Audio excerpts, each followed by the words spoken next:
আশা করি আপনারা ভালো আছেন। আল্লাহর রহমতে আপনাদের দয়ায় আমিও ভালো আছি। তো আজকে আপনাদেরকে দেখাবো গ্রাম বাংলার মাছের হাট কেমন হয়। মাছের হাট না আরকি, সবজির হাট সবকিছুই বসে এখানে।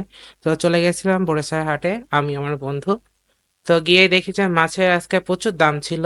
মোটামুটি ৩-৪ টা দোকান ঘুরে বুঝতে পারলাম যে মানে মাছের দামটা আরকি আজকে বেশি যাচ্ছিল। এজন্য আরকি স্লো ভাবে দেখতেছিলাম আমরা। তো আপনারা দেখতে থাকুন। এই যে বিভিন্ন দোকানে ঘুরে ঘুরে মাছগুলো দেখতেছিলাম, আসলে বিভিন্ন প্রকারের মাছ পাওয়া যায়, সামুদ্রিক মাছও পাওয়া যায় এখানে আর কি। দূর দূরান্ত থেকে মাছওয়ালারা নিয়ে আসে এখানে। তো নদীর মাছ যেহেতু আমাদের বাড়ির পাশে পদ্মা নদী, সেজন্য আর কি নদীর মাছটা এখানে পাওয়া যাবে, এটাই স্বাভাবিক ব্যাপার। তো নদীর মাছের দামটা একটু চওড়া ছিল, তো যার কারণে অনেক বেশি দাম চাচ্ছিল। তো দেখেন অনেকগুলো মাছ দেখতে পাবেন। এর মিশানো আছে সব। বাটা, ইলিশ, পাবদা আর কি যেন এটা কত করে? 450 নদীর এগুলা? আর এটা কি? গাঙ্গারি 800 টাকা কেজি। 50 টাকা কি মাছ? পাবদা না? গাঙ্গারি মাছ 80 টাকা পোয়া। 80 টাকা পোয়া। কম করবে না? কম করবে না? তবে মাছগুলো দেখে আমার খুব ভালো লাগছিল, কারণ মাছের দেখতে অনেক সুন্দর লাগছে।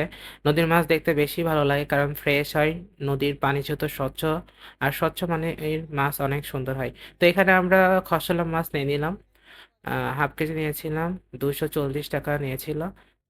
মাসাল আমাকে আগে থেকে চিনতো আর কি, আমার বাবাকে চিনে, তো আমাকে বলতেছিল যে ভাইসি তুমি একাই আসছো মাছ কিনতে? আমি বলছি, হ্যাঁ মাছ কিনতে আসছি আর কি আমার বন্ধুর সাথে, যেহেতু বন্ধু ওই মাছ টাছ কিনে আর কি ওর বাসাতে।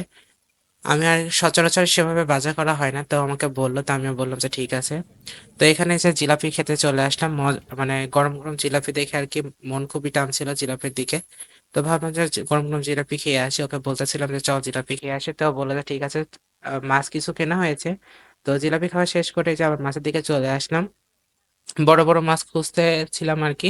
আজকে বাজার যেহেতু মাছের দাম অনেক বেশি, তাই বড় মাছ আর কি ম্যাক্সিমাম দোকানদার তোলে নাই, তারা নাকি পাচ্ছিল না। তো দু একটা দোকানে ছিল কিন্তু দামটা প্রচুর ছিল, তো ভাবছিলাম যে আজকে ছোট মাছগুলোই কিনে দেই ওরে। তো সামনে হাটে যেহেতু আবার আসবো, এসে নতুন মানে বড় বড় মাছ কিনে দেবো।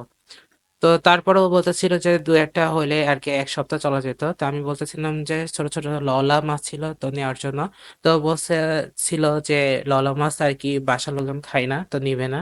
তো আমি বললাম যে ঠিক আছে, 3 রকমের মাছ নিয়েছিস তো ওইগুলো আর কি চালাতে থাক, নেক্সট হাটের দিনকে আবার কিনবে, সমস্যা নেই। তো এই মাসালা আর কি অনেক আম, সুন্দর সুন্দর কথা বলেছিল, আমার কাছে বেশ ভালো লেগেছে।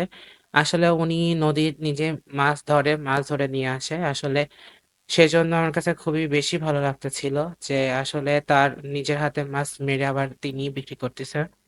তো বলতেছিল অনেক কম দামে দিতেছিল আমাদেরকে। আমরা বললাম যে আমরা স্টুডেন্ট, আমরা নতুন আসছি আর কি চিনি না। তো এখান থেকে চিংড়ি মাছ নিয়ে নিলাম, চিংড়ি মাছ নিয়েছিল হচ্ছে 200 টাকা পোয়া। মাছ কিনা শেষ, এবার খেতে চলে আসলাম হচ্ছে ভাজা পোড়া, ভাজা পোড়া না খেলে হয় না। তো মুখরোচক ভাজা পোড়া দেখলে আমাদের দুজনেরই খেতে ইচ্ছা করে আর কি। তো ভাজা পোড়া খাওয়া শেষ করে যে পেয়ারার দোকানে চলে আসলাম পেয়ারা নেওয়ার জন্য। তো এখানে পেয়ারা নেওয়া শেষ, মাছ নেওয়া শেষ, ভাজা পোড়া সবকিছু খাওয়া শেষ করে যে বাসার দিকে এখন রওনা দেবো। তো এটা হচ্ছে রূপপুর মোড় থেকে যাইতে এবং ঈশ্বরদীর রাস্তা আইকে রোড বলে। হাটের হাটটা আর কি ম্যাক্সিমাম বাম থেকে শুরু হয়। তো ভাবলাম যে এখানে সবজি একটু কেনা বাচ্ছিল, তাই আবার চলে গেলাম। কিছু সবজি কেনা আর কি বাকি ছিল। তো আমাকে বললাম যে, ঠিক আছে চল এখান থেকে নিয়ে নিই, যেহেতু আমাদের বিবিসি বাজারে সবজির দাম প্রচুর প্রচুর প্রচুর বেশি নাই। তো হাট থেকে নিয়ে নেবো। তো এখানে সব সবজির দোকানগুলো দেখতেছিলাম, আসলে ভালোই লাগতেছিল, টাটকা টাটকা শীতের সবজি। শীতকালে তো সবজির দামটা একটু কম হওয়া দরকার, কিন্তু সে তুলনায় সবজির দামটা একটু বেশি ছিল, কারণ এবারে সবকিছুর দামটা একটু মনে হচ্ছে বেশি বেশি লাগছিল। যদিও আমি সেভাবে বাজার করি না, কিন্তু আসলে ওর সাথে যাইতে যাইতে বাজার একটু নলেজ হয়ে গেছে। তো এখানে সব দোকানদার বসেই ছিল, আজকে নাকি তাদের মন্দা ভাব যাচ্ছে। তো দেখে কষ্টই লাগলো, যেহেতু কৃষক মানুষ আর দোকানদার, তারা নাকি নিজেদের জমি থেকে তুলে নিয়ে আসে এখানে সেল করে। তো এই জিনিসটা দেখে আমার খুবই খারাপই লাগছিল। সেজন্য আমি ইচ্ছার বিরুদ্ধে শশা কিনে নিয়ে আসলাম, যে বাসাতে শশা ছিল তারপরে ভাবলাম যে কিনে নেই। এখানে সবজি দোকানে একটু বেশি ভিড় ছিল, কারণ মাছের দাম যেহেতু আজকে বেশি একটু, তো যার জন্য মানুষজন সবজি একটু বেশি কিনতেছিল। তো যাই হোক, আমরা বেশ সবজি ব্যাগ ভরে কিনে ফেললাম, যেহেতু মাছ কম কেনা হয়েছে, তো ভাবলাম যে সবজি কিনে পুষিয়ে দিই।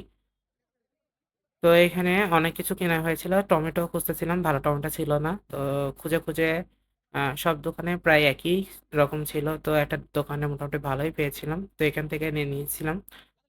তো আবার শসা নেবো। শসা তেমন একটা ভালো ছিল না। ওই দোকান থেকে নিয়েছিলাম। তো আমার জন্য ভাবছিলাম যে আমি নেই। তো এখানে লেবু নেওয়ার জন্য ট্রাই করতেছিলাম। বাট লেবুর দামটা একটু বেশি ছিল, ৳৫০ কেজি। তো আজকের মতো ব্লগটা এই পর্যন্ত। আপনারা সবাই ভালো থাকবেন। আমার চ্যানেলটাকে অবশ্যই লাইক, কমেন্ট, শেয়ার করে দিবেন। পাশে থাকা বেল আইকনটি প্রেস করে দিবেন। তো সবাই ভালো থাকবেন। আল্লাহ হাফেজ।